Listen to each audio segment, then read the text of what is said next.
ఎందుకో గాని ఈ ప్రపంచంలో ఉపదేశాలంటే ఎవ్వరూ ఇష్టపడరు. నిజానికి వాటి అవసరం ఎక్కువగా ఉన్నవారు వాటిని తక్కువగా ఇష్టపడుతూ ఉంటారు. ఎక్కడ నిస్వార్థత ఎంత ఎక్కువగా ఉంటుందో అక్కడ విజయం అంత ఎక్కువగా ఉంటుంది.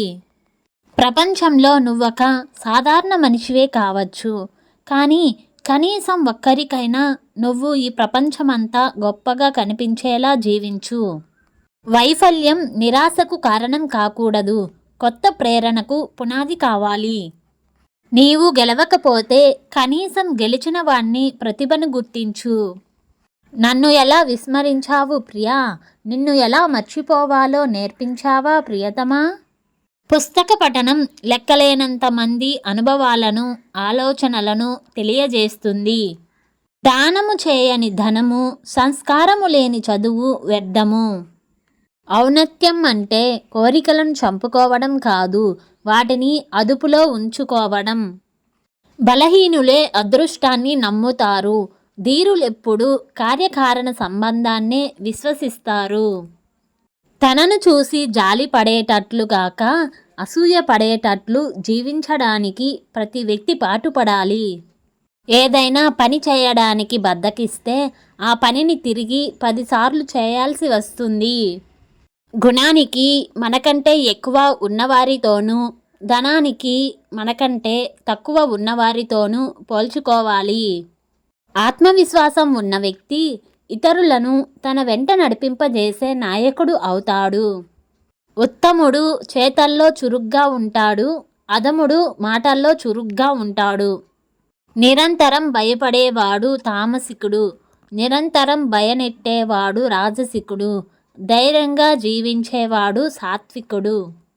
జీవితంలో సర్వస్వం కోల్పోయినా ఒక్కటి మాత్రం మిగిలి ఉంటుంది, అదే భవిష్యత్తు. ఎలా నిర్ణయించాలో తెలియడం విజయ సాధనకు గొప్ప రహస్యం. కలలు కనేవాడు మరో ప్రపంచాన్ని సృష్టించగలరు. విజయం సాధించాలంటే మొదట చేసే పనిని ప్రేమించాలి. సామాన్యుడు అవకాశం కోసం ఎదురు చూస్తూ ఉండిపోతాడు. ఉత్సాహవంతుడు అవకాశాన్ని కల్పించుకుంటాడు. సమదృష్టితో సమాజాన్ని చూడాలి. సత్యవంతంగా జీవితాన్ని కొనసాగించాలి. విజయం సాధించలేమని ముందుగానే ఒక నిర్ణయానికి వచ్చేవారు ఎన్నడూ ఏ పని చేయలేరు. మంచి పనులు చేసేవారు ఎంత గొప్పవారైనా వారి గురించి తెలిసేదాకా ప్రజలు వారు చెప్పే ఒక్క ముక్కైనా వినరు. పనితనం లేనివాడు పనిముట్లను నిందించకూడదు. సాహసించేవాడి వెనుకే అదృష్టం నడుస్తూ ఉంటుంది. మనిషి వ్యక్తిత్వం అతని హోదాని బట్టి కాక ప్రవర్తనను బట్టి తెలుస్తుంది. మంచి ఆలోచనలు చేసేవారే మంచి పనులు చేస్తూ ఉంటారు. తగిన క్రమశిక్షణతోనూ పట్టుదలతోనూ పనిచేసి తగిన ఫలితాన్ని సాధిస్తాం. మనిషి అత్యంత శిఖరాలకు ఎక్కవచ్చు, కానీ అతను ఎక్కువ కాలం ఉండలేడు. నిరంతరం తపన, ఆరాటం ఉండాలి. అదే తపస్సు. తపస్సు ద్వారా మనిషి సాధించలేనిది ఉండదు.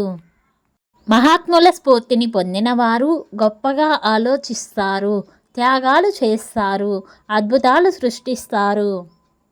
చెప్పిన వేలకు రానివాడు, కాలం విలువ తెలియనివాడు, అతడు నిజాయితీపరుడంటే నమ్మరాదు. విజయం సాధించగలమనే విశ్వాసం ఉన్నవారు విజయం సాధించి తీరుతారు. అన్ని వేళలా విజయమే అంతిమ లక్ష్యం కాదు, అపజయం మరణమూ కాదు. రెండింటికంటే ముఖ్యమైనది ధైర్యం. నేటి తెలివైన నిర్ణయం రేపటి బంగారు భవితకు పునాది. వివేకి అయిన మానవుడు ప్రతి క్షణాన్ని సద్వినియోగపరుచుకోవాలి. ఒక గొప్పవాని గొప్పతనం అతడు తనకంటే తక్కువ వారితో వ్యవహరించు తీరును బట్టి తెలుస్తుంది. గతంలో జరిగిన తప్పిదాల నుండి పాఠాలు నేర్చుకోలేని వారు ఎప్పటికీ అభివృద్ధిలోకి రాలేరు. కష్టమైన కార్యనిర్వహణ ద్వారానే నిజమైన ఆనందం దొరుకుతుంది. నీకన్నా గొప్పోడు లేదా నీకన్నా తక్కువోడు ఈ భూమి మీద పుట్టొచ్చు, కానీ అచ్చం నీలాంటోడు మాత్రం ఇంకొకడు ఉండడు. ఆశయాల కోసం జీవించాలి కానీ ఆశల కోసం కాదు. ఆదర్శమైన మనిషి ఇతరులకు మంచి చెయ్యుటలోనే ఆనందం పొందుతాడు. ప్రేమించడం నా సహజ లక్షణం అని తెలుసుకుంటే ఈర్ష్య నీ దరికి చేరదు. బోధకుడిగా ఉండాలని కోరే ప్రతి వ్యక్తికి తన అభిప్రాయాలనే నూరిపోయకుండా మనస్సులకు ఉత్తేజాన్ని కలిగించేలాగా లక్ష్యం ఉండాలి. ఆకు చివర నీటి బిందువులా కాలం నీ అంచుల్లో నీ జీవితాన్ని నృత్యం చేయించు. మనసు పెట్టి పని చేస్తే ఏ వృత్తిలో ఏ పనిలోనైనా కలిగే తృప్తే మనిషికి ఆత్మవిశ్వాసం కలిగిస్తుంది. అప్పుడు ఆకలి నిద్ర అస్సలు గుర్తుకు రావు. సమాజానికి హాని కలిగించే పనులు చేయడం కన్నా ఏమి చేయకుండా ఉండడం ఉత్తమం. ఏం చేయాలి ఎలా చేయాలి అని అర్థమయ్యే వరకు చేస్తూనే ఉండాలి. ఎప్పుడూ ఒప్పుకోకు ఓటమిని, ఎప్పుడూ వదులుకోకు ఓర్పుని.